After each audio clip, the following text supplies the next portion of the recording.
ബഹുമാനിതരായ സത്യവിശ്വാസികളെ വിശ്വാസം, അള്ളാഹുവിനെ സൂക്ഷിച്ചുകൊണ്ട് അവന്റെ വിധി വിലക്കുകൾ ജീവിതത്തിന്റെ എല്ലാ മേഖലയിലും എല്ലാ സന്ദർഭത്തിലും പാലിച്ചുകൊണ്ട് ജീവിക്കണമെന്ന് ഏവരെയും ഓർമ്മപ്പെടുത്തുകയാണ് വസിയത്ത് ചെയ്യുക. സാധാരണ വർക്ക്ഷോപ്പുകളിലൊക്കെ ജോലിക്ക് പോകുന്ന ആളുകൾ രണ്ട് തരം ഡ്രസ്സ് ഉപയോഗിക്കാറുണ്ട്. അതിലൊന്ന് അവർ ദിവസവും കഴുകി ഉപയോഗിക്കുന്നതാണ്. മറ്റൊന്ന് അവർ ഡ്യൂട്ടി സമയത്ത് മാത്രം ധരിക്കാറുള്ള വസ്ത്രമാണ്. അത് എന്നും കഴുകിക്കൊള്ളണമെന്നില്ല. ചിലർ അത് ഒട്ടും തന്നെ കഴുകാറുമില്ല. കാരണം അത് വീണ്ടും ഗ്രീസും ഓയിലും മറ്റു അഴുക്കുകളുമൊക്കെ ആകാനുള്ളതായതുകൊണ്ട് അത് ഇടക്കിടക്ക് കഴുകാറില്ല. അത് പിന്നീട് പലപ്പോഴും ഒഴിവാക്കാറാണ് പതിവ്. എന്നാൽ നിത്യേന വീട്ടിൽ നിന്നും പോകുന്ന സമയത്ത് ധരിക്കുന്ന വസ്ത്രമാകട്ടെ അത് വീണ്ടും വീണ്ടും അലക്കി ഉപയോഗിക്കുകയും ചെയ്യാറുണ്ട്. യഥാർത്ഥത്തിൽ ഇതുപോലെ തന്നെയാണ് ചില ആളുകളുടെ മനസ്സിലും തന്നെ നമ്മൾ അറിയാതെ സംഭവിക്കുന്ന ചില തെറ്റുകളുണ്ട്, തിന്മകളുണ്ട്. അത് അതാത് സമയത്ത് തന്നെ ആ തിന്മകൾ കഴുകിക്കളയുവാൻ യഥാർത്ഥ വിശ്വാസികൾ ശ്രമിക്കും. കാരണം അയാളത് വിചാരിച്ചിട്ട് സംഭവിക്കുന്നതല്ല, അബദ്ധത്തിൽ സംഭവിക്കുന്നതാണ്. എന്നാൽ ബോധപൂർവം തെറ്റ് ചെയ്യുന്ന ആളുകളാണെങ്കിൽ അതൊരിക്കലും കഴുകില്ല. ഞാൻ നേരത്തെ പറഞ്ഞ പോലെ ഡ്യൂട്ടി സമയത്ത് ഉപയോഗിക്കുന്ന വസ്ത്രം പോലെ ആയിരിക്കും അവരത് കാണുക.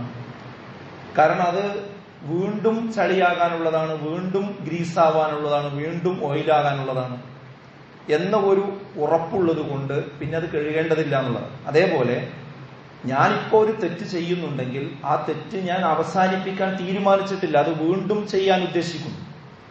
പിന്നെ എന്തിന് ഞാൻ പശ്ചാത്തപിക്കണം? ഒരാൾക്ക് ആത്മാർത്ഥമായി പശ്ചാത്തപിക്കാൻ കഴിയുക എപ്പോഴാണെന്ന് ചോദിച്ചാൽ ആ തെറ്റ് അവസാനിപ്പിക്കുവാൻ തീരുമാനിക്കുമ്പോഴാണ്.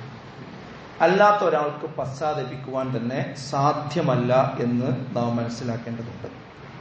നമ്മൾ ഏത് ഗണത്തിലാണ് ഉൾപ്പെടുക എന്ന് അറിയാൻ, അഥവാ തെറ്റുകൾ സംഭവിക്കുമ്പോൾ പെട്ടെന്ന് അതിന് പശ്ചാത്തപിക്കുന്ന ഗണത്തിലാണോ നമ്മൾ ഉൾപ്പെടുന്നത്, അതോ എത്രമേൽ തെറ്റുകൾ വന്നാലും അത് അള്ളാഹുവിനോട് പശ്ചാത്തപിക്കാൻ നമുക്ക് സാധ്യമാകുന്നില്ലേ എന്ന് നമുക്ക് തന്നെ ഒന്ന് പരിശോധിക്കാൻ പറ്റിയ മാസമാണ് റമദാൻ മാസം. കാരണം റമദാൻ എന്ന് പറയുന്നത് പടച്ചോൻ നമ്മുടെ തെറ്റുകൾ പുറത്തു തരാൻ അനവധി അവസരങ്ങൾ നൽകുന്ന ഒരു മാസമാണ്. മൻ സ്വാമ റമദാന ഈമാനം വഹ്തിസാബൻ ഗുഫിറ ലഹു മാ തഖദ്ദമ മിൻ ദംബിഹി മൻ ഖാമ റമദാന ഈമാനം വഹ്തിസാബൻ ഗുഫിറ ലഹു മാ തഖദ്ദമ മിൻ ദംബിഹി. ഒരാൾ നോമ്പ് നോറ്റാൽ അവന്റെ പാപം മുഴുവൻ പുറത്തു കൊടുക്കും. രാത്രി നിസ്കരിച്ചാൽ മുഴുവൻ പാപങ്ങളും പുറത്തു കൊടുക്കും. പിന്നെ ഒരുപാട് അവസരങ്ങൾ റമദാൻ മാസത്തിൽ പറയുന്നു. അതിനാണ് റമദാൻ മാസം ഉണ്ടാക്കിയത്. ഏകദേശം റമദാൻ ഇങ്ങനെ അവസാനിച്ചു കൊണ്ടിരിക്കുകയാണ്. ഇന്ന് 25ാമത്തെ നോമ്പായി. ഇനി വളരെ ഏതാനും ദിവസങ്ങൾ കഴിഞ്ഞാൽ ഈ പ്രാവശ്യത്തെ റമദാൻ നമ്മൾ ഇന്ന് ഇവിടെ പറയുകയാണ്. ഇത്രയും ദിവസങ്ങളിൽ മനസ്സിൽ തട്ടി നമ്മൾ ചെയ്യുന്ന ഒരു തിന്മ, ഒരു തെറ്റ്, അല്ലെങ്കിൽ ചെയ്തു പോയ ഒരു തെറ്റ്, അത് പൊറുക്കണം പടച്ചോനെ, എനിക്ക് പുറത്തു തരണം എന്ന് ആത്മാർത്ഥമായി പറയാൻ നമുക്ക് എത്രത്തോളം കഴിഞ്ഞിട്ടുണ്ട്? അത് കഴിഞ്ഞിട്ടുണ്ടെങ്കിൽ അൽഹംദുലില്ലാഹ് നമ്മൾ ഈമാനുള്ളവരാണ്, ഇഖ്ലാസ് ഉള്ളവരാണ്, അള്ളാഹനെ പേടിയുള്ളവരാണ്, തെറ്റിനി ആവർത്തിക്കില്ലെന്ന് തീരുമാനിച്ചവരാണ്. എന്നാൽ അതിന് കഴിയുന്നില്ല എങ്കിൽ ആ തെറ്റ് നമ്മൾ അവസാനിപ്പിക്കാൻ തീരുമാനിച്ചിട്ടില്ല എന്നാണ് അതിന്റെ അർത്ഥം. അതുകൊണ്ടാണ് നമ്മൾ പശ്ചാത്തപിക്കാത്തത്. എല്ലാവർക്കും പശ്ചാത്തപിക്കാൻ കഴിയില്ല, എല്ലാവർക്കും തൗബ നടത്താൻ കഴിയില്ല. തൗബക്ക് വേണ്ടി കൈ ഉയർത്തിയാൽ ആ തിന്മ വീണ്ടും തുടരാനാണ് ഉദ്ദേശിക്കുന്നതെങ്കിൽ എങ്ങനെയാണ് അവർക്ക് തൗബയുമായി മുന്നോട്ട് പോകുവാൻ കഴിയുക? സഹോദരങ്ങളെ, തെറ്റ് അവസാനിപ്പിക്കാൻ തീരുമാനിച്ചവർക്ക് മാത്രമേ തൗബയുള്ളൂ. അല്ലാത്ത തൗബ അല്ലാഹു സ്വീകരിക്കൂല. നമുക്ക് പുറത്തു തരാൻ അല്ലാഹു അല്ലാതെ വേറെ ആരുള്ളത്? വല്ലദീന ഇദാ ഫഅലു ഫാഹിശതൻ ഔ ളലമു അൻഫുസഹും വല്ലദീന ഇദാ ഫഅലു ഫാഹിശതൻ, അവർ വല്ല നീചകൃത്യവും അല്ലെങ്കിൽ സ്വന്തത്തോട് തന്നെ വല്ല അക്രമവും, ഔ ളലമു അൻഫുസഹും, സ്വന്തത്തോട് വല്ല അക്രമവും ചെയ്തു പോയാൽ, ദക്കറുല്ലാഹ്, വിശ്വാസികളുടെ സ്വഭാവം പറയണം, ദക്കറുല്ലാഹ്, അവർക്ക് അല്ലാഹുവിനെ ഓർമ്മ വരും, ഫസ്തഗ്ഫിറൂ ലിദുനൂബിഹിം, അവരുടെ ആ പാപങ്ങൾ, അവർ ചെയ്ത ആ തെറ്റുകൾ അള്ളാഹുവിന്റെ മുമ്പിൽ അവർ ഏറ്റുപറയും, അവർ പശ്ചാത്തപിക്കും. അല്ലാഹുവല്ലാതെ നിങ്ങളുടെ പാപങ്ങൾ പൊറുക്കാൻ വേറെ ആരാണുള്ളത്? വലം യുസിറു അലാ മാ ഫഅലൂ വഹും യഅലമൂൻ. അവർ ഒരിക്കലും തന്നെ അവരാ ചെയ്യുന്ന തെറ്റിൽ അവർ ശഠിച്ചു നിൽക്കുന്നവരല്ല, അറിഞ്ഞുകൊണ്ട് ശഠിച്ചു നിൽക്കുന്നവരല്ല. ഇതാണ് തൗബ സ്വീകരിക്കുന്നതിന്റെ പ്രധാനപ്പെട്ട ഒരു മാനദണ്ഡം. വീണ്ടും വീണ്ടും ഒരു ചെയ്യാൻ ഉദ്ദേശിച്ചുകൊണ്ടാണ് നമ്മൾ തൗബ നടത്തുന്നതെങ്കിൽ ആ തൗബ അല്ലാഹു സ്വീകരിക്കില്ല. എന്നാൽ ഇന്നത്തോടു കൂടി പടച്ചോനെ ഞാനത് അവസാനിപ്പിച്ചു, ഞാൻ ഇത് ചെയ്യൂല എന്ന് മനസ്സ് തട്ടി അള്ളാഹിനോട് പറയാൻ കഴിയുമെങ്കിൽ കണ്ണിന്ന് അറിയാതെ വെള്ളം വരും, ചുണ്ടുകൾ വിതുമ്പും, ഹൃദയം വിറക്കും. അള്ളാഹു അത് കേൾക്കും. പിന്നെ നമുക്ക് ഒരിക്കലും ആ തെറ്റ് ചെയ്യാൻ കഴിയില്ല. അതുകൊണ്ട് സഹോദരങ്ങളെ, ഈ വിശുദ്ധ റമദാനിൽ പരമാവധി ഇസ്തിഗ്ഫാർ നടത്തി നമ്മളൊരു പുതിയ മനുഷ്യനാകാൻ നമ്മൾ ശ്രമിക്കണം എന്നാണ്. അതിന് തൗബ, എന്തുകൊണ്ട് തൗബ നടത്തണം എന്ന് ചോദിച്ചാൽ അതിന് പല ഉത്തരങ്ങളുണ്ട്. അതിൽ ഒന്നാമത്തെ ഉത്തരം എന്ന് പറയുന്നത് എന്താ അറിയോ? നമ്മൾ ചെയ്ത തെറ്റാണ്, അത് നമ്മുടെ അക്കൗണ്ടിൽ ഉണ്ടാവും, നമ്മുടെ പുസ്തകത്തിൽ ഉണ്ടാവും. അതിന്റെ ഉത്തരവാദിത്വം നമുക്കുണ്ട്. അത് നാളെ പരലോകത്ത് നമ്മൾ അതിന്റെ ബുദ്ധിമുട്ട് അനുഭവിക്കേണ്ടി വരും. ഒന്നാമത്തെ പ്രശ്നം തന്നെയാണ്. കാരണം അത്രമേൽ ഭയാനകമാണ് നരകത്തിലെ ശിക്ഷ എന്ന് പറയുന്നത്. ഇന്ന ജഹന്നമ കാനത്ത് മിർസ്വാദ, നരകം ഒരു പതിസ്ഥാനത്ത് ഇങ്ങനെ ഒരു ജീവിയെ പോലെ അങ്ങനെ കാത്തിരിക്കും. വിശന്ന് വലഞ്ഞ ഒരു ജീവി കാത്തിരിക്കുന്നത് പോലെ കാത്തിരിക്കുകയാണ്. ആർക്ക് വേണ്ടി? അക്രമം ചെയ്ത ആളുകൾക്ക് വേണ്ടി. അവരുടെ സങ്കേതമാകുന്നു നരകമെന്നാണ്. അപ്പോ തെറ്റ് ചെയ്ത ആളുകളെ കാത്തിരിക്കുന്ന സംഗതിയാണ് നരകം. അതിപ്പോ സൃഷ്ടിക്കപ്പെട്ടിട്ടുണ്ടാകും നരകം. ആ നരകം ഇന്ന് ആളി കത്തിക്കൊണ്ടിരിക്കും. അത് മനുഷ്യന്മാരെ തന്നെ കാത്തിരിക്കും. ലാ ബിസീന ഫീഹ അഖാബ, യുഗങ്ങളോളം അതിൽ താമസിക്കേണ്ടി വരും. ലാ യദൂഖൂന ഫീഹ ബർദം വലാ ശറാബ, അവരെ ഒരു കുളിർമയോ കുടിനീരോ ഒന്നും അവർക്ക് ആസ്വദിക്കാൻ കഴിയില്ല. ഇല്ലാ ഹമീമൻ വഗസ്സാഖ, കൊടും ചൂടും കൊടും തണുപ്പുമല്ലാതെ അവർക്ക് അനുയോജ്യമായ പ്രതിഫലമാണത് എന്ന് നരകത്തെ പറ്റി പറയുന്ന അനവധി അവസരങ്ങൾ വേറെയും. അപ്പൊ ഈ നരകം നമ്മൾ എത്ര ഇല്ല എന്ന് പറഞ്ഞവനും കാണും. അതതിന്റെ പ്രത്യേകത. ഈ നരകത്തെ നിഷേധിച്ച് അതൊരു ഫാഷനായി നടക്കുന്ന കുറെ മനുഷ്യന്മാരുണ്ട്. അവരടക്കം ആ നരകത്തിന്റെയും കണ്ടു. അപ്പൊ അവർ പറയും, ഇപ്പൊ ഞങ്ങൾക്ക് ഉറപ്പായിട്ടുണ്ട്, അതുകൊണ്ട് ദുനിയാവുക്ക് രണ്ടാമതും ശിക്ഷ അയക്കണം എന്ന് പറയും. പക്ഷെ അള്ളാഹു അനുവദിക്കൂലാണ്. കാരണം ഇതാണ് പരീക്ഷണത്തിന്റെ ലോകം. അതുകൊണ്ട് സഹോദരങ്ങളെ, ഈ നരകം നമുക്ക് മുൻപിൽ വരും. അതുകൊണ്ട് അവിടേക്ക് തിന്മകൾ നീട്ടി വെക്കാൻ പാടില്ല. തിന്മന്റെ ബുദ്ധിമുട്ട് എവിടെ നിന്ന് തുടങ്ങുമെന്നറിയും? മരണത്തോടു കൂടി തുടങ്ങും.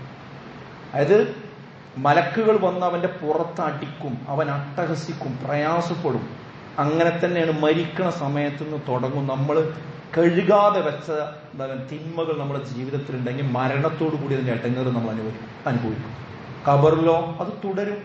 ഖബറിലെ ശിക്ഷയെ കുറിച്ച് റസൂലുള്ളാഹി സ്വല്ലല്ലാഹു അലൈഹി വസല്ലമക്ക് ഒരു സ്വപ്നത്തിലൂടെ കാണിച്ചു കൊടുത്തിട്ടുണ്ട്. പ്രവാചകൻ ഇങ്ങനെ കൂട്ടിക്കൊണ്ടുപോകുന്ന ഒരു മലക്ക്. അപ്പൊ ആദ്യം പ്രവാചകൻ ഒരു കാഴ്ച കണ്ടു. എന്താ കാണുന്ന കാഴ്ച എന്നറിയോ? ഒരു മനുഷ്യന്റെ തലയിലേക്ക് ഒരു വലിയ കരിങ്കല്ല് ഊക്കിലിങ്ങനെ എറിയുന്നു. അവിടെ അയാളെ തല ചിന്നിച്ചെതറും. ആ കല്ലിങ്ങനെ ഉരുണ്ടു പോകും. വീണ്ടും ആ കല്ലെടുത്തു കൊണ്ടുവരും. അപ്പൊ ആ തല പഴയ രൂപത്തിലേക്ക് തന്നെ മാറിയിട്ടുണ്ടാവും. വീണ്ടും ആ കല്ല് അയാളുടെ തലയിലിടും. അങ്ങനെ അയാൾ അങ്ങനെ ആവർത്തിച്ച് അയാളുടെ തല ചതച്ചുകൊണ്ടേയിരിക്കുക. അപ്പൊ റസൂലുള്ള കൂടെയുള്ള മലക്കിനോട് ചോദിച്ചു, ഫഹിൻ, ആരാണ് ഇയാൾ എന്ത് കുറ്റാണ് ചെയ്തത്? ഫഇന്നഹു റജുലു യഅഖുദുൽ ഖുർആന ഫയർഫുഹു. വളരെ ഗൗരവമുള്ള വിഷയമാണ്. അയാൾ ഖുർആനെ സ്വീകരിച്ചു. ശരിക്കും മനസ്സിലാക്കണേ, ഖുർആൻ നിഷേധിച്ച ആളല്ല.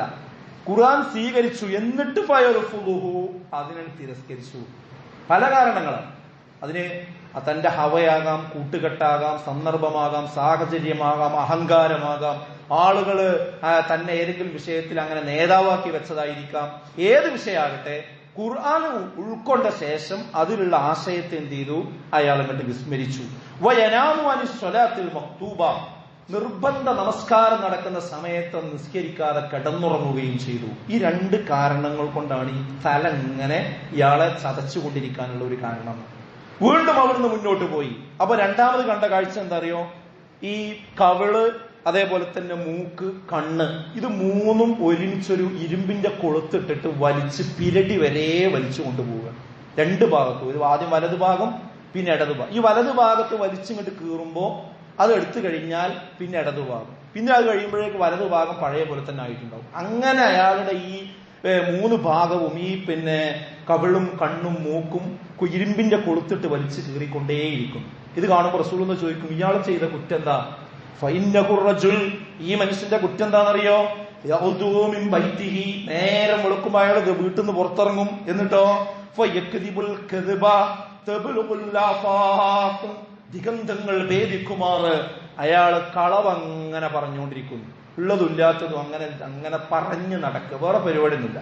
രാവിലെ വീട്ടിൽ നിന്ന് ഷർട്ട് പോയിട്ട് പുറത്തിറങ്ങുക, എന്നിട്ട് കളവ് തന്നെ ജനങ്ങളിൽ ഇങ്ങനെ പ്രചരിപ്പിക്കുക. ഇപ്പോ സോഷ്യൽ മീഡിയയുടെ കാലം കൂടി ആവുമ്പോൾ വീട്ടിൽ നിന്ന് പുറത്തിറങ്ങേണ്ട കാലമൊന്നുമില്ല. ഒരു ഒഴിവുള്ള നെറ്റും സൗകര്യവും ഫോണും റേഞ്ചും ഉണ്ടെന്നുണ്ടെങ്കിൽ എല്ലാ വെറുപ്പും വിദ്വേഷവും തെറ്റായ കാര്യങ്ങളും ഗീബത്തും നമീമത്തും ഫസാദും ആളുകളെ തെറ്റിക്കാനും കുടുംബങ്ങളെ പിണക്കാനും നാട്ടിൽ കലാപമുണ്ടാക്കാനും ഒരു പ്രയാസമല്ല. ഈ പണിയെടുക്കുന്ന ആളുകൾക്കാണ് എന്ത് ചെയ്യുക, ഇങ്ങനെ ഈ ഇരുമ്പിന്റെ കൊളുത്തുകൊണ്ട് വലിച്ചുകൊണ്ടിരിക്കുക എന്നാണ്. വീണ്ടും മുന്നോട്ട് നടക്കുകയാണ്. വീണ്ടും കാണുന്നത് എന്താ അറിയോ? നഗ്നരായ സ്ത്രീ പുരുഷന്മാർ ഒരു അടുപ്പ് പോലെയുള്ള ഒരു ഭാഗത്ത് നരകത്തിൽ ഇങ്ങനെ കടന്നു മറിഞ്ഞുകൊണ്ടിരിക്കുകയാണ് എന്നുള്ളത്. ഒരു ചൂളയാണ്, അത് തീയാണ്. ആ തീയില് നഗ്നരായ സ്ത്രീ പുരുഷന്മാര് ഇങ്ങനെ കടന്നു മറിഞ്ഞുകൊണ്ടിരിക്കുന്നു. രക്ഷപ്പെടാൻ വേണ്ടി അതിന് മുകളിലേക്ക് വരുമ്പോൾ അതിന്റെ വായ അങ്ങനെ കുടുസായിരിക്കും, അടിഭാഗം വിസ്താരമായിരിക്കും, വല്ലാതെ പ്രയാസപ്പെടുന്നു. അതും ചോദിക്കും, ഈ ഇവര് ചെയ്ത കുറ്റെന്താ? അപ്പൊ മലക്ക് പറയാ, അത് വ്യഭിചാരികളും വ്യഭിചാരിണികളുമാണ്, അവരനുഭവിക്കുന്ന കുറ്റമാണ്, തെറ്റാണ്, ശിക്ഷയാണ് ആ കാണുന്നത് എന്നാണ്. പിന്നെ വീണ്ടും മുന്നോട്ട് പോകുമ്പോൾ കാണുന്ന എന്താ? ഒരു തടാകം, ഒരു ചുവന്ന തടാകം. ആ ചുട്ടുപൊള്ളുന്ന തടാകത്തിൽ ഒരു മനുഷ്യൻ ഗതി കിട്ടാതെ ഇങ്ങനെ നീന്തിക്കൊണ്ടിരിക്കുകയാണ്. അപ്പൊ കരയിലുള്ള ഒരാള് നിലക്ക് ഉരുളൻ കല്ലെടുത്തുകൊണ്ട്, ചൂടുള്ള കല്ലെടുത്തുകൊണ്ട് ഇയാളെ വായയിലേക്ക് ഇങ്ങനെ എറിയുമെന്നാണ്. ഇയാളെ കണ്ടപ്പോ ചോദിച്ചു, ഇയാൾ ചെയ്ത കുറ്റം എന്താ? ഫഇന്നഹു ആകിലുർ റിബാ, ഇയാള് പലിശ തിന്നോനാണ്, പലിശ പുതിച്ചവനാണ്. അതുകൊണ്ടാണ് അയാളെ വായ കല്ലുകൊണ്ട് നിറക്കുന്നത്, അയാൾ ആ ചുട്ടുപൊള്ളുന്ന തടാകത്തിലൂടെ നീന്തിക്കൊണ്ടിരിക്കുന്നത് എന്നാണ്. സഹോദരങ്ങൾ, ഇത് ഒറ്റ സംഭവത്തിലാണ് ഈ തെറ്റുകളെ കുറിച്ച് പറഞ്ഞത്. ഇതുപോലെ നമ്മൾ തെറ്റാണെന്ന് അള്ളാന്റെ റസൂലും പറഞ്ഞ കാര്യമുണ്ട്. എന്തൊക്കെ ഉണ്ടോ അത് മുഴുവൻ നാളെ പരലോകത്ത് കണക്ക് കൊടുക്കേണ്ടി വരും.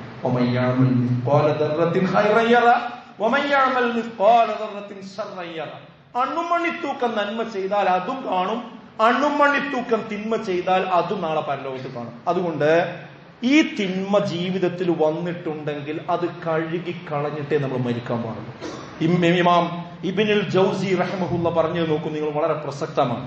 അൽ മആസി സിൽസിലത്തുൻ ഫീ ഉനുഖിൽ ആസി ലാ യഫ്ഖഹു മിൻഹാ ഇല്ല അൽ ഇസ്തിഗ്ഫാർ വത്തൗബ.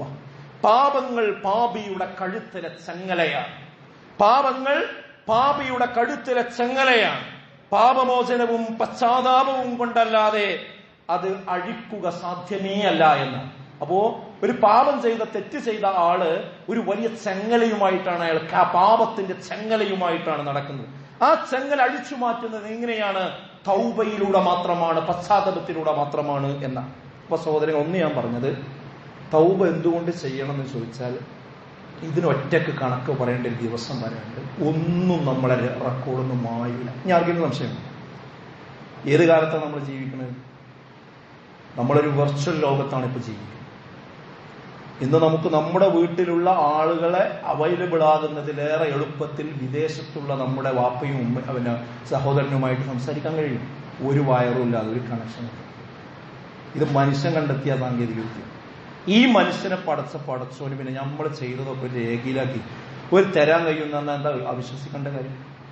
എത്രയോ GB-യിലുള്ള വിവരങ്ങളാണ് ഒരു ചെറിയ ചിപ്പിൽ ഉൾക്കൊള്ളിച്ചിരിക്കുന്നത് മനുഷ്യൻ, അല്ലേ? അത് കമ്പ്യൂട്ടറിലേക്ക് ഇട്ടാൽ എന്തൊക്കെ വിവരം എന്ന് കിട്ടുന്നത്? ആ പടച്ചോൻ, ആ കഴിവ് മനുഷ്യന് കഴിവ് കൊടുത്ത പടച്ചോന് നിങ്ങളെ മുഴുവൻ നിരീക്ഷിക്കുന്നുണ്ട്. അതൊക്കെ അവിടെ കൊണ്ട് ഈ CCTV ഉപയോഗിക്കുന്ന കാലത്ത് നമുക്കിത് അവിശ്വസിക്കേണ്ട വല്ല കാര്യം? പടച്ചോന് ഇതുപോലെ കഴിയാത്ത കാര്യം. ഇത് മുഴുവൻ കൊണ്ടുവരും. അതുകൊണ്ട് ഏത് ഇരുട്ടറയിൽ എവിടെ വെച്ച് ആരും കാണാതെ എന്ത് ചെയ്തിട്ടുണ്ടെങ്കിലും അത് കണക്ക് പറയേണ്ടി വരും എന്നുള്ളതാണ് ഒന്ന് നമ്മൾ മനസ്സിലാക്കേണ്ട കാര്യം. രണ്ടാമത്തെ എന്താ വെച്ചാൽ, മനുഷ്യരാണ്, തെറ്റു പറ്റാമെന്ന് തന്നെയാണ് പിന്നെ ഇസ്ലാം പഠിപ്പിക്കുന്നത്. എന്നാൽ തെറ്റു പറ്റുന്നവർ ഉത്തമരാനാണ്, മടങ്ങുന്നവരാണ് എന്നതാണ്. അനസിൻ കാല റസൂലുള്ളാഹി സ്വല്ലല്ലാഹു അലൈഹി വസല്ലം കുല്ലു ബനി ആദമ ഖത്താഉ, ആദമിന്റെ സന്തതികൾ തെറ്റു ചെയ്യുന്നവരാണ്. വഖൈറുൽ ഖത്താഈന വത്തായിബു വതവ്വാബൂൻ, അവർ ഏറ്റവും ഉത്തമരാരാണെന്ന് ചോദിച്ചാൽ ആ തെറ്റാണെന്ന് മനസ്സിലാക്കി അതിൽ നിന്നും മടങ്ങിപ്പോരുന്നവരാണ് എന്നാണ്. നമ്മൾ മനസ്സിലാക്കേണ്ട ഒരു കാര്യം, തെറ്റ് സംഭവിക്കുക എന്നത് മനുഷ്യന്റെ പ്രകൃതത്തിൽ പെട്ടതാണ്. അള്ളാഹ് പറയാണ്. പക്ഷെ ആ തെറ്റ് സംഭവിച്ചാൽ വേഗം മടങ്ങുകയാണ് വേണ്ടത്. കാരണം ഖേദിച്ചു മടങ്ങാൻ അള്ളാഹുവിന്റെ കൽപ്പനയുണ്ട്. നിങ്ങൾ നിങ്ങളുടെ റബ്ബിലേക്ക് നിങ്ങൾ ഖേദിച്ചു മടങ്ങുവീൻ, തൗബ ചെയ്യുവീൻ എന്ന് വിശുദ്ധ ഖുർആൻ കൽപ്പിക്കുന്നുണ്ട്. അപ്പൊ അള്ളാഹു എത്ര കാരുണ്യമുള്ളവനാ നോക്കി. നിങ്ങൾ നരകത്തിന്റെ ഭീകരത നമ്മളെ മുമ്പിൽ കൊണ്ടുവന്ന് കാണിച്ചു തരാം. എന്നിട്ട് പറയാതാ ഇതിൽ ഇന്ന തെറ്റിന് ഇന്ന കുറ്റുണ്ട്. ഇനി അപ്പൊ എന്താ ബേജാറാവും മനുഷ്യൻ? ബേജാറാവേണ്ട. നിനക്ക് അതിൽ നിന്ന് രക്ഷപ്പെടാൻ തൗബയുണ്ട്, ഇസ്തിഗ്ഫാറുണ്ട്. നീ ചോദിച്ചോ. പക്ഷെ മനുഷ്യന്റെ അഹങ്കാരം എന്താ ചോദിക്കൂല. ആ അഹങ്കാരമുള്ള മനുഷ്യന്റെ നരകത്തിലല്ലാതെ വേറെ എവിടെയില്ല. കൊല്ലത്തില് എത്ര ആയുസ് നമുക്ക് കിട്ടിയോ അത്രയും റമദാൻ നമ്മുടെ മുമ്പിൽ വരികയാണ്. എന്നിട്ട് പടച്ചോ അതിനൊരു ദിനങ്ങൾ വെക്കുകയാണ്, അതിനൊറ്റയിട്ട് രാവുകൾ വെക്കുകയാണ്. നീ ചോദിച്ചോ എന്ന് പറയാണ്. ഞാനിതാ ഏറ്റവും അടുത്ത ആകാശത്തുണ്ട്, നീ ചോദിച്ചോ, ഞാൻ നിനക്ക് പുറത്തു തരാം, നിന്റെ പാപങ്ങൾ ഞാൻ കഴുകിത്തരാം എന്ന് അല്ലാഹു ആഹ്വാനം ചെയ്യാണ്. എന്നാലും മനസ്സ് ഉരുകിയൊന്ന് പ്രാർത്ഥിക്കാൻ നമ്മുടെ മനസ്സിന് കഴിയുന്നില്ല എങ്കിൽ ഞാൻ പോകുന്നത് പോലെ ഞാൻ പോകും. ഞാനിപ്പോൾ മദ്യപിക്കുന്നുണ്ടെങ്കിൽ ആ മദ്യപാനം ഞാൻ തുടരും. ഞാൻ പലിശയുമായി ബന്ധപ്പെടുന്നുണ്ടെങ്കിൽ അത് റമദാനിന് ശേഷവും ഞാൻ തുടരും. ഞാൻ അന്യ സ്ത്രീകളുടെ മേനി കണ്ട് ആസ്വദിക്കുന്നത് ഇന്റർനെറ്റിൽ എന്റെ ഹോബിയായി ഞാൻ മാറ്റിയിട്ടുണ്ടെങ്കിൽ അത് ഇനിയും ഞാൻ തുടരും. ഞാൻ സാമ്പത്തിക രംഗത്ത് കൃത്രിമത്വം കാണിക്കുന്നുണ്ട് എങ്കിൽ അത് ഞാൻ ഇനിയും തുടരും. ഇങ്ങനെയാണ് ഒരാൾ പോകുന്നതെങ്കിൽ അയാളെ കാത്തിരിക്കുന്നതാണ് നരകം എന്ന് പറയുന്നത്. സഹോദരങ്ങൾ, തൗബ ചെയ്യണം മനുഷ്യന്മാർക്ക് എത്ര പ്രതിഫലം എന്നറിയില്ല, ശ്രേഷ്ഠത. അതിലൊന്ന് പാപങ്ങൾ പൊറുക്കുന്ന, രണ്ട് തിന്മകളെ നന്മകളാക്കി മാറ്റിത്തരുന്ന. ശരിക്കും മനസ്സിലാക്കണം. നമ്മൾ മനസ്സ് തയ്യാറായാൽ മതി. പടച്ചോൻ എത്ര തയ്യാറാണെന്നറിയും. നമ്മൾ ഇത്രയും കാലം തെറ്റി വിചാരിക്കുക, കുറെ തെറ്റി, എന്നിട്ട് നമുക്കൊരു ബോധോദയം വരും, എനിക്കൊന്ന് മാറണം, ശരിയാകണം എന്ന് വിചാരിച്ച് പടച്ചോനോടാണ് ഏറ്റു പറഞ്ഞ അള്ളാഹ് പറയണത് എന്താ അറിയില്ല, ഓഫർ എന്താ അറിയും, ഇതുവരെ ചെയ്ത തെറ്റൊക്കെ നിനക്ക് നന്മയാക്കി തരും. നമുക്ക് എന്നെ ഉൾക്കൊള്ളാൻ കഴിയുന്നില്ലല്ലോ. അള്ളാഹ് പറയുന്നത് ഖുർആനിലെ ഇല്ലാ മൻ താബ വആമന വഅമില അമലൻ സ്വാലിഹാ. ഒരാൾ തൗബ ചെയ്യുകയും വിശ്വസിക്കുകയും ആ അമലു സ്വാലിഹാത്തുകൾ തുടരുകയും ചെയ്താൽ ഫഉലൈക യുബദ്ദിലുല്ലാഹു സയ്യിആതിഹിം ഹസനാത്ത്. അവൻ അത്രയും കാലം ചെയ്ത എല്ലാ സയ്യിആത്തുകളും എല്ലാ തെറ്റ് കുറ്റങ്ങളും ഹസനാത്തുകളാക്കി മാറ്റും, നന്മകളാക്കി മാറ്റും. വകാനല്ലാഹു ഗഫൂറർ റഹീമാ. അള്ളാഹു അങ്ങേയറ്റം പൊറുക്കുന്നവനും കരുണ കാണിക്കുന്നവനുമാണ്. അള്ളാഹ്ക്കല്ലാതെ ഇങ്ങനെ കരുണ കാണിക്കാൻ ആർക്കാ കഴിയാം? നമ്മളെ ആരെങ്കിലും ചീത്ത വിളിച്ചാൽ മതി, അല്ലെ അങ്ങാടിയിൽ നിന്ന് നമ്മളെ അപമാനിച്ചാൽ മതി, മരിക്കുന്നത് വരെ മനുഷ്യന്മാർ പറയാം ഓനോട് ഞാൻ കൊണ്ടുവിടാറ്, അവൻ എന്ത് പറഞ്ഞിട്ട് കാര്യമില്ല. പക്ഷെ അള്ളാഹ് പറയണ് ജീവിതത്തിന്റെ അവസാനം വരെ ഒരാൾ തെറ്റ് ചെയ്തു, പക്ഷെ അയാൾക്ക് ബോധം വരികയാണ് എനിക്ക് മാറണം എന്ന് വിചാരിച്ച് അയാൾ മാറി അള്ളാഹിനോടാണ് കരഞ്ഞ് പ്രാർത്ഥിച്ചാൽ അള്ളാഹ് എന്ത് ചെയ്യും? അത്രയും കാലം ചെയ്ത തെറ്റിനെ നന്മയാക്കിയാണ് കൊടുക്കുന്നു. ഇതാണ് ഓഫർ എന്ന് പറയുന്നത്. ഈ ഓഫർ സ്വീകരിക്കുന്ന മാസമാണ് സുഹൃത്തുക്കളെ റമദാൻ മാസം. ഇന്നല്ലാഹ യുഹിബ്ബുത് തവ്വാബീന വയുഹിബ്ബുൽ മുതതഹിരീൻ. തൗബ ചെയ്യുന്നവരെ അള്ളാഹു ഇഷ്ടപ്പെടുന്നു, ശുദ്ധീകരിക്കുന്നവരെ അള്ളാഹു ഇഷ്ടപ്പെടുന്നു. പടച്ചോൻ ഇഷ്ടാണ് നമ്മളെ. മാത്രമല്ല വഅനിസ്തഗ്ഫിറൂ റബ്ബക്കും സുമ്മ തൂബൂ ഇലൈഹി യുമത്തിഉകും മതാഅൻ ഹസനൻ ഇലാ അജലിൻ മുസമ്മ. പരലോകത്ത് മാത്രമല്ല ഇസ്തിഗ്ഫാർ നടത്തുന്ന മനുഷ്യന്മാർക്ക്, തൗബ ചെയ്യുന്ന മനുഷ്യന്മാർക്ക് ദുനിയാവ് തന്നെ അള്ളാഹു കുറെ സൗകര്യങ്ങൾ ചെയ്തു കൊടുക്കുന്നു. നമ്മൾ ദുനിയാവിലെ ബുദ്ധിമുട്ട് നീങ്ങാനും ഇസ്തിഗ്ഫാർ നടത്തിയാൽ മദീനാണ്. വേറൊന്ന് പറഞ്ഞാൽ എന്താ അറിയോ? മഴ കിട്ടാനും ശക്തി വർദ്ധിക്കാനും. വയാ ഖൗമിസ്തഗ്ഫിറൂ റബ്ബക്കും തുമ്മ തൂബൂ ഇലൈഹി യുർസിലിസ് സമാഅ അലൈക്കും മിദ്റാറാ. ജനങ്ങളെ നിങ്ങൾ ഇസ്തിഗ്ഫാർ നടത്തൂ, പശ്ചാത്തപിക്കൂ, അള്ളാഹുവിലേക്ക് നിങ്ങൾ ഖേദിച്ചു മടങ്ങൂ. എന്നാൽ യുർസിലുസ് സമാഅ അലൈക്കും, ആകാശത്ത് നിന്ന് നിങ്ങൾക്ക് സമൃദ്ധമായി മിദ്റാറാ, സമൃദ്ധമായി നിങ്ങൾക്ക് അള്ളാഹു മഴ ഇറക്കിത്തരും. വയസിദുക്കും ഖുവ്വതൻ ഇലാ ഖുവ്വതികും വലാ തതവല്ലൗ മുജ്രിമീൻ. നിങ്ങളുടെ ശക്തി അള്ളാഹു വർദ്ധിപ്പിക്കുകയും ചെയ്യുന്നതാണ്. അപ്പൊ ദുനിയാവിൽ നമുക്ക് എന്ത് ചെയ്യും? ഗുണങ്ങൾ കിട്ടും. വതൂബു ഇലല്ലാഹി ജമീഅ അയ്യുഹൽ മുഅ്മിനൂന ലഅല്ലക്കും തുഫ്ലിഹൂൻ. മുഅ്മിനീങ്ങളെ നിങ്ങൾ തൗബ ചെയ്യുവീൻ, എന്നാൽ ലഅല്ലക്കും തുഫ്ലിഹൂൻ, നിങ്ങൾ വിജയിച്ചവരായി മാറും എന്നാണ്. അപ്പൊ ഞാൻ പറഞ്ഞത് ഈ തൗബക്ക് ഇങ്ങനെ ഒരുപാട് ശ്രേഷ്ഠതകളുണ്ട്. ആ ശ്രേഷ്ഠത കിട്ടാനുള്ളൊരു അവസരം കൂടിയാണ്. പിന്നെ വേറെ കാരണം എന്താണെന്ന് വെച്ചാൽ കാത്തുക്കാൻ നേരമില്ല, കാരണം മരണം എപ്പോഴും വരാം. ഈ റമദാൻ തുടങ്ങിയതിന് ശേഷം എത്ര മരണവാർത്തകൾ വാട്സപ്പിൽ നമ്മൾ വായിച്ചു. ഇന്ന് പോലും കോഴിക്കോട് മെഡിക്കൽ കോളേജിൻ്റെ അടുത്ത് ഒരു സഹോദരൻ അറ്റാക്കായിട്ട് മരിച്ചു. ആ വാർത്ത കണ്ടുകൊണ്ടാണ് ഞാൻ ഇങ്ങോട്ട് വരുന്നത്. ഇങ്ങനെ ഈ റമദാന്റെ അവസാനത്തിൽ പെരുന്നാളിന് നമ്മൾ ആരൊക്കെ ഉണ്ടാവുന്നുണ്ടോ പറയാൻ പറ്റില്ല. അതുകൊണ്ട് സഹോദരങ്ങളെ, മരണം എന്ന് പറഞ്ഞാൽ ചെരുപ്പിന്റെ വാർ എത്ര നമ്മുടെ ശരീരത്തോട് ചേർന്ന് കിടക്കുക, അതിനേക്കാൾ ചേർന്ന് കിടക്കുന്നതാണ് മരണം. രാവിലെയുള്ള മനുഷ്യൻ വൈകുന്നേരം മണ്ണിനടിയിലാകാൻ അധിക സമയവും അധികം കാരണമൊന്നും വേണ്ട. അതുകൊണ്ട് ഞാൻ പറയുന്നത്, ഇപ്പം തീരുമാനിക്കാം. എന്തൊക്കെ ജീവിതത്തിൽ ചെയ്തു പോയ കളങ്കങ്ങളുണ്ടോ അത് കഴുകാൻ തീരുമാനിക്കുക. ഇനി ഞാനിതിൽ തിരിച്ചു പോകാൻ തീരുമാനിക്കുക. അത്തരം കൂട്ടുകെട്ടുകൾ നമ്മൾ ഒഴിവാക്കുക. ആ ഇസ്തിഗ്ഫാർ, ആ തൗബ ശരിക്ക് നടത്തി കഴിഞ്ഞാൽ നമുക്ക് ജീവിതത്തിൽ വിജയിക്കാൻ യാതൊരു പ്രയാസമില്ല. അത് ചോദിക്കാൻ പറ്റിയ സമയമാണ് ഈ റമദാൻ മാസം. അതിന്റെ സമയം കഴിഞ്ഞുകൊണ്ടിരിക്കും. 2 ഒറ്റയിട്ടൊരാൾ കൂടി മുന്നിൽ വരാണ്ട്. ഉത്തരം അള്ളാഹിനോട് ചോദിച്ചാൽ ഉത്തരം കിട്ടുന്ന കുറച്ച് സമയമുണ്ട്. അതും കൂടി നമ്മൾ മനസ്സിലാക്കണം. ഇതിലൊന്നെന്താ അറിയോ, രാവിലെ ഉറക്കം ഉണർന്നുകൊണ്ട് എഴുന്നേറ്റിരുന്നുകൊണ്ട് അൽഹംദുലില്ലാഹി അല്ലദീ അഹ്യാനാന്ന് തുടങ്ങുന്ന പ്രാർത്ഥന ഉണ്ട്. ആ പ്രാർത്ഥന ചൊല്ലിയ ശേഷം നമ്മൾ അസ്തഗ്ഫിറുല്ലാഹ് എന്ന് പറയുകയാണെങ്കിൽ അത് അള്ളാഹ് പുറത്തു തരുന്ന സമയമാണ്. അതുപോലെ തന്നെ ബാങ്ക് കൊടുക്കുന്ന സമയം, ബാങ്കിന്റെയും ഇക്കാമത്തിന്റെയും ഇടയിലുള്ള സമയം. ഇപ്പൊ ബാങ്ക് കൊടുത്തു, ഇക്കാമത്ത് കൊടുക്കാൻ 20 മിനിറ്റ് ഉണ്ട്. ഈ വിഷയം അറിയാത്ത ആളുകൾ പള്ളിയിൽ കൂടി ഇങ്ങനെ കറങ്ങി നടക്കുക ചെയ്യുക, എവിടെയെങ്കിലും ഇരുന്ന് ഉറങ്ങുക ചെയ്യുക, അല്ലെങ്കിൽ അവിടെ ഇരുന്ന് വർത്താനം പറയുക ചെയ്യുക. എന്നാൽ ഈ സംഭവം അറിയുന്ന ആളുകൾ ഇതൊരു വലിയ ഗോൾഡൻ സമയമാണ്. ആ സമയം ഈ 20 മിനിറ്റ് എന്ന് പറയുന്നത് ഒന്നുണ്ടാക്കി ഒന്നാമത്തെ സ്റ്റിഫിൽ വന്ന് നമുക്ക് എന്തൊക്കെ അള്ളാഹിനോട് പറയുള്ളൂ വെച്ചാൽ ആ സമയത്ത് പറഞ്ഞ അള്ളാഹ് കേൾക്കുന്ന സമയമാണ്. ബാങ്കിന്റെ ഇക്കാമത്തെ ഇടയിലുള്ള സമയങ്ങളാണ്. അതേപോലെ തന്നെ ഫർള് നിസ്കാരങ്ങൾക്ക് ശേഷമുള്ള സമയം, വെള്ളിയാഴ്ച ഒരു പ്രത്യേക സമയമുണ്ട്. അള്ളാഹ് ചോദിച്ചാൽ ഉത്തരം കിട്ടുന്ന സമയം വെള്ളിയാഴ്ചയിലുണ്ട്.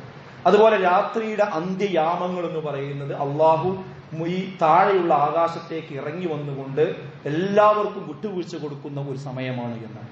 അതുപോലെ സംസം വെള്ളം കുടിക്കുമ്പോൾ ആ കുടിച്ച ശേഷമുള്ള പ്രാർത്ഥന ഉത്തരം കിട്ടുന്ന പ്രാർത്ഥനയാണ്. സുജൂദിൽ കിടന്നുള്ള പ്രാർത്ഥന, അറഫാ ദിനത്തിലുള്ള പ്രാർത്ഥന, നമ്മൾ എവിടെയെങ്കിലും ദീർഘമായ യാത്ര ചെയ്യുകയാണെങ്കിൽ ആ യാത്രയിൽ നമ്മൾ നിർവഹിക്കുന്ന പ്രാർത്ഥന, നോമ്പുകാരനായിരിക്കെ നിർവഹിക്കുന്ന പ്രാർത്ഥന. ഇപ്പൊ നമുക്ക് ഏറ്റവും വലിയ ഈ പകൽ സമയം കൊണ്ട് നോമ്പുകാരനാണോ അയാളുടെ പ്രാർത്ഥന അള്ളാഹു സ്വീകരിക്കുന്നു. ഇതൊക്കെ ഈ റമദാൻ മാസത്തിൽ നമുക്ക് കിട്ടുന്ന കല്ല. സലാസത്തുൻ ലാ തുറദ്ദു ദഅവതുഹും അസ്സായിമു ഹത്താ യുഫ്തിറ. 3 ആളുകളുടെ പ്രാർത്ഥന അള്ളാഹു തട്ടുകയില്ല. അത് ഒന്നാമത് പറഞ്ഞതാരാ? അസ്സായിമൂന, അസ്സായിമു ഹത്താ യുഫ്തിർ. അതായത് നോമ്പ് മുറിക്കുന്നത് വരെ നോമ്പുകാരന്റെ ആ പ്രാർത്ഥന. അപ്പൊ ഈ ഒരു പറ്റുന്ന സമയമാണ്, ലൈലത്തുൽ ഖദറിന്റെ ദിനങ്ങളിൽ കൂടിയുള്ള സമയമാണ്. അതുകൊണ്ട് സഹോദരങ്ങളെ, പരമാവധി പരിശ്രമിക്കുക, സ്വന്തം ജീവിതത്തിലേക്ക് തിരിഞ്ഞു നോക്കുക. ഓരോ തെറ്റിനും എടുത്തു പറഞ്ഞ്, പണ്ഡിതന്മാർ അങ്ങനെ തന്നെ പറയും, തെറ്റ് ചെയ്തത് നിങ്ങൾ പ്രത്യേകം എടുത്തു പറഞ്ഞ് അത് കഴുകണം. ഏതുപോലെ ഞാൻ നേരത്തെ പറഞ്ഞ ഷർട്ടിലെ കറ, ആ ഷർട്ടിലെ കറ എല്ലാത്തിനും ഒരു സോപ്പും ഒരു സംവിധാനം ഉപയോഗിച്ചാൽ പോകൂലത്. ഒറ്റ കഴുകലിന് കുറെ അഴുക്ക് പോകും. പിന്നെ കുറേ സാധനങ്ങൾ അവിടെ ഉണ്ടാവും. അത് ചിലത് മണ്ണെണ്ണ ഉപയോഗിക്കേണ്ടി വരും, ചിലത് വേറെ എന്തെങ്കിലും മെറ്റീരിയൽ ഉപയോഗിക്കേണ്ടി വരും, ചിലത് അവിടെ കുറച്ച് കൂടുതൽ പണിയെടുക്കേണ്ടി വരും. എന്നെങ്കിലേ നമുക്ക് പോകും. ഇതേപോലെ നമ്മൾ ചെയ്ത തെറ്റിന്റെ ആഴം നമുക്കേ അറിയുള്ളൂ. അത് നോക്കിയെടുത്ത് അത് അള്ളാഹിനോട് പറഞ്ഞ് പടച്ചോൻ ഇനി എന്റെ ജീവിതത്തിൽ ഉണ്ടാവില്ല എന്ന് ഉറപ്പിച്ച് അങ്ങനെ ഒരു നല്ല മനുഷ്യനായി റമദാൻ മാസം നമുക്ക് പുറത്തേക്ക് വരാൻ കഴിയാം. അള്ളാഹു നമുക്ക് എല്ലാവർക്കും തൗഫീഖ് നൽകി അനുഗ്രഹിക്കുമാറാകട്ടെ.